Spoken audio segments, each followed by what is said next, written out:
Hello दोस्तों, आज हम लोग प्रश्नावली 3.1 को स्टार्ट करने वाले हैं और इस प्रश्न में हम लोग ये पहला प्रश्न सॉल्व करेंगे। ठीक है, तो पहले हम लोग इसका स्थिति सॉल्व करेंगे, फिर इसका ग्राफीय विधि जो है वो हम लोग सॉल्व करेंगे। इससे पहले हमने चैनल पे ग्राफीय विधि का वीडियो डाला हुआ है, तो अगर आप वहाँ से ग्राफीय विधि का वीडियो देख लेते हैं तो उसके बाद आप इस वीडियो के जो हम आपको स्थिति बताएंगे, समीकरण 1 और समीकरण 2 को निकालेंगे, तो उसके बाद आप उसे बहुत आसानी से ग्राफीय विधि में कन्वर्ट करके उसे बहुत आसानी से बना पाएंगे।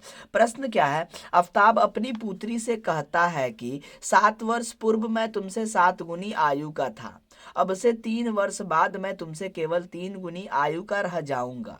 इस स्थिति को बीज गणितीय एवं ग्राफीय विधि में व्यक्त कीजिए। ठीक है, इस वीडियो में हम लोग बीज गणितीय में इसको व्यक्त करेंगे। ठीक है, ग्राफीय विधि हम लोग बाद में देखेंगे, क्योंकि अगर हम दोनों को एक साथ लेके चलते हैं तो ये लंबा वीडियो हो जाता है। ठीक है, और देखिए बात करें हम लोग ग्राफीय विधि की, जो बहुत नॉर्मल होता है, आप समीकरण निकालेंगे तो उसका फिर ग्राफीय विधि खींचना बहुत आसान होता है, जो कि हमने इस एक वीडियो बनाया है। आप प्लेलिस्ट में जाके देखेंगे, क्लास 10th के मैथ वाले जो कॉन्सेप्ट वाला जो प्लेलिस्ट है उसमें। ठीक है, उससे पहले अगर आप चैनल पे नए हैं, चैनल को पहली बार आए हैं, तो चैनल को अभी सब्सक्राइब करें, बेल आइकन को भी प्रेस करें, और वीडियो पसंद आएगा तो वीडियो को जरूर से लाइक करेंगे और एक कमेंट भी करेंगे। चलिए हम लोग स्टार्ट करते हैं और इसको हल करते हैं। देखिए आपको करना क्या है, सबसे पहले तो यहाँ पे आपको आंसर लिखना है। आंसर लिखने के बाद आपको मानना है कि आफ्ताब अपनी पुत्री से कहता है कि मैं तुमसे 7 वर्ष बाद, ये तो अलग की बात है, लेकिन अगर वो कहता है तो उसकी वर्तमान में तो कुछ आयु हमें मानना पड़ेगा, तो हम लोग मानेंगे वर्तमान में आफ्ताब की आयु। ठीक है, वर्तमान में उसके पुत्री की आयु, फिर 7 वर्ष पहले आफ्ताब की आयु, फिर 7 वर्ष पूर्व उसके आफ्ताब की आयु, फिर स्थिति 1 से हम लोग उसका समीकरण निकालेंगे। ठीक है, तो माना आफ्ताब की वर्तमान आयु x वर्ष है तथा उसके पुत्री की आयु y वर्ष है, तो हमने ये मान लिया है। ठीक है, देखिए उसके बाद आफ्ताब अपनी पुत्री से कहता है कि 7 वर्ष पूर्व कह दिया तो हम लोग लगाएंगे माइनस 7, अगर वर्ष के बाद बोलता तो लगाते प्लस। आपको ये रखना, वो चीज़ नहीं देखना है कि हमें क्या, आपको बस अगर पूर्व लगा है तो आपको लगाना है माइनस, अगर बाद लगा है तो लगाना है प्लस। ठीक है, अब किस में लगाना है माइनस और किस में लगाना है प्लस? एक्स में और वाई में आपको प्लस लगाना है जब बाद लिखा हो, एक्स और वाई में, क्योंकि हमने वर्तमान को क्या माना है, एक्स और वाई। वर्तमान को हमने क्या माना है, एक्स और वाई। बहुत आसानी से सीखेंगे, आप इस चैनल के साथ बने रहें, आप बहुत चीज़ों को अच्छे से सीख पाएंगे। 7 वर्ष पूर्व, 7 वर्ष पूर्व, कितने वर्ष पूर्व? अब माइनस करना है तो कितना वर्ष, 7।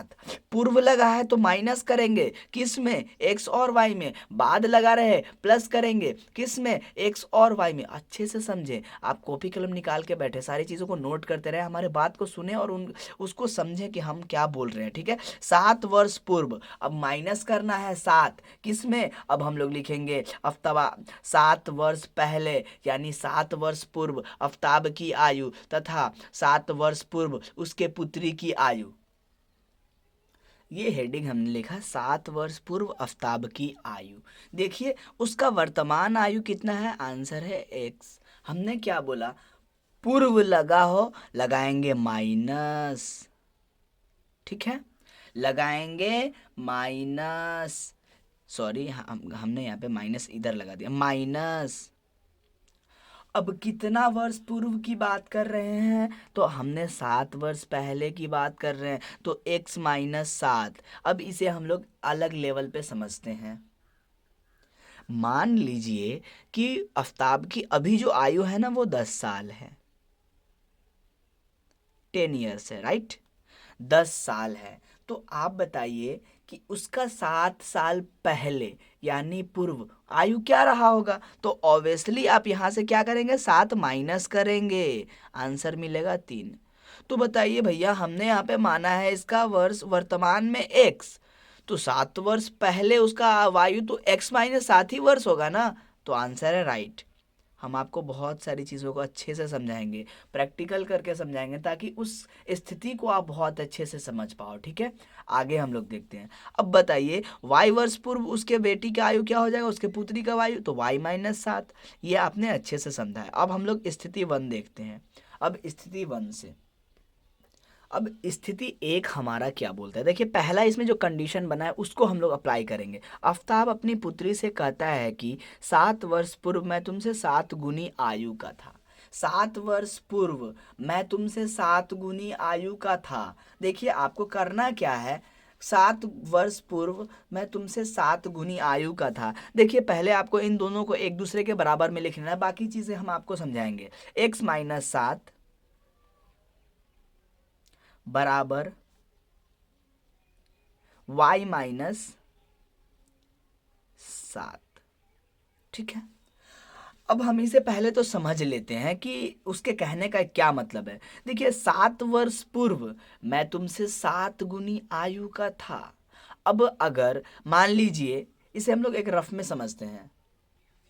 मान लीजिए कि आपके पापा का बोलते हैं कि मैं तुमसे 7 वर्ष पहले तुमसे 7 गुनी आयु का था। तो कहने का ये मतलब है कि अगर आपके पापा का एज पहले 10 साल है, ठीक है, तो 7 उसमें से घट जाएगा, तो आपके पापा का एज बचेगा 3, ठीक है। और आपका एज वर्तमान में वाई है, ठीक है, और उसमें से हमने 7 घटाया। और आपके पापा बोलते हैं कि मैं तुमसे 7 गुनी आयु का था। जब आपके पापा आपसे बोलते हैं कि मैं तुमसे 7 गुनी आयु का था, तो आपको अपने वाले वर्ष में पुत्री, आप ही तो होंगे पुत्र या पुत्री, मान लीजिए आप पुत्री हैं, अपने पापा की पुत्री हैं, तो उस कंडीशन में आपके पापा आपसे 7 गुनी आयु का है, तो आपका जो एज होगा अभी या फिर आपका एज होगा पीछे 7 वर्ष पहले, उसमें आप 7 का गुना करेंगे तभी तो वो आपके पापा का एज बनेगा ना। तो आपको लगा देना है 7, तो हम यहाँ पे भी क्या लगाएंगे, 7। इसमें हमें लगा लेना है 7 और इसको कर लेना है सॉल्व। बहुत आसान था, ठीक है। तो अब यहाँ पे बना x-7 बराबर 7y माइनस प्लस माइनस होता है माइनस, 7×7=49। अब आपको ये गुना तो आता ही होगा, और ये हमारा बन गया समीकरण। अभी नहीं बना है, इसको हम लोग आगे सॉल्व करते हैं। अब हम क्या करेंगे, y वाले को इधर लेके जाएंगे और अंक वाले को उधर लेके जाएंगे। देखिए y का यहाँ पे क्या है, बराबर, यहाँ पे कुछ नहीं है तो प्लस का ही होगा, ठीक है। तो इसे हम लोग जब इधर लेके आएंगे तो माइनस का बनेगा, तो लिखेंगे x-7y बराबर, इस 7 को हमने इसलिए नहीं लिखा है क्योंकि इसे हम लोग दूसरी तरफ लेके जा रहे हैं, ठीक है। तो -49, यहाँ पे 49 लिखना है आपको। और ये देखिए -7 है ना, तो ये प्लस का बनेगा 7। अगला स्टेप में क्या होगा वो देखते हैं। x माइनस, देखिए इसका स्थिति बनाने में जब इतना टाइम लगता है, इसका फिर हम लोग मान निकालेंगे, फिर ग्राफ में बैठाएंगे तो लगभग आधा घंटा लग जाएगा। इसीलिए हम आपको ग्राफीय विधि सिखाया है, तो आप इसका मान निकाल के खुद ग्राफ खींचना सीखेंगे, ठीक है। हम आपको स्थिति सिखा रहे हैं कि स्थिति किस प्रकार से निकलेगा। अब -49 में से 7 प्लस का करेंगे तो बचेगा -42, क्योंकि जो बड़ी होती है उसका चिन्ह, और जितना बड़ा होता है उतना, तो 7 से 49 जो है 42 बड़ी है, और ये हो गया आपका समीकरण 1, ठीक है। अब उसका दूसरा कंडीशन क्या बोलता है कि वो हम लोग पहले देख लेते हैं, फिर हम लोग उसको करेंगे। दूसरा कंडीशन कहता है, हमारा ये तो हो गया कि आयु का था, ठीक है। अब से 3 वर्ष बाद, अब यहाँ पे बाद की बात कर रही है, तो बाद बोला गया है तो क्या होगा, x प्लस प्लस कितना, तो 3। अब से तुमसे केवल 3 गुनी आयु का रह जाएगा। अब से 3 वर्ष बाद, अब लिखेंगे आफ्ताब, 3 वर्ष बाद आफ्ताब की आयु, 3 वर्ष बाद उसके पुत्री की आयु, ठीक है। और उसके बाद लिखेंगे स्थिति 2 से। इसको हमने समझा हुआ है। देखिए बाद लगा है तो लिखेंगे प्लस, किसमें, x और y में, x और y में प्लस, और देखिए उसमें जो वर्ष दिया रहेगा ना, कितना दिया हुआ है, तो 3 दिया हुआ है, ठीक है। 3 वर्ष, तो x जोड़ 3 y जोड़ 3, फिर हो जाएगा x जोड़ 3 बराबर 3 इंटू x जोड़ 3 y जोड़ 3। इसे हम लोग आगे समझते हैं। देखिए 3 वर्ष बाद आफ्ताब की आयु क्या हो जाएगा, एक्स हमने वर्तमान माना है तो बाद है और कितना 3, तो प्लस का 3 कर दिया हमने। और यहाँ पे हमने जो यहाँ पे हमने ये दिया है, इसका मतलब जो ऊपर है वो नीचे है, ठीक है। आफ्ताब पुत्री की आयु y जोड़ 3। अब स्थिति 2 क्या कहता है, आपने ऊपर देखा है स्थिति 2 में कहा गया है कि अब से 3 वर्ष बाद मैं तुमसे केवल 3 गुनी आयु का रह जाऊंगा। तो देखिए आपको ये लिखने के बाद आपको स्थिति लिखना है और इन दोनों को एक दूसरे के बराबर में लिख देना है, ठीक है। तो हम लोग लिखेंगे x जोड़ 3 बराबर y जोड़ 3। अब से 3 वर्ष बाद मैं तुमसे, किससे, वो अपने बेटी से कहता है, तो उसके पुत्री की आयु कितनी है, y जोड़ 3।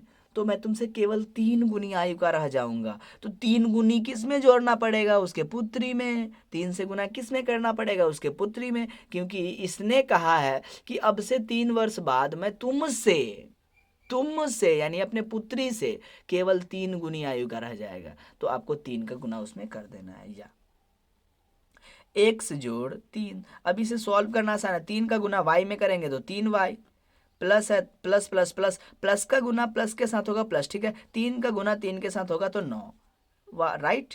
अब x जोड़ 3, सॉरी यहाँ पे आपको ये नहीं लिखना है, आप इस 3 को बराबर के दूसरी तरफ लेके जाएं। 3y जोड़ 9, और देखिए ये प्लस का 3 है ना, तो इधर आएगा तो माइनस का 3 बनेगा। अब हम लोग उधर से y को भी इधर लेके चले आते हैं। अब देखिए प्लस का है ये, y क्या है, प्लस, कुछ नहीं हो तो वो प्लस का होता है। तो प्लस का 3y बराबर के इस तरफ आएगा तो क्या बनेगा, माइनस का 3y, राइट। तो चलिए हम लोग लिखते हैं x माइनस 3y बराबर, अब देखिए क्या 9 में से 3 घटेगा तो कितना बचेगा, आंसर है 6।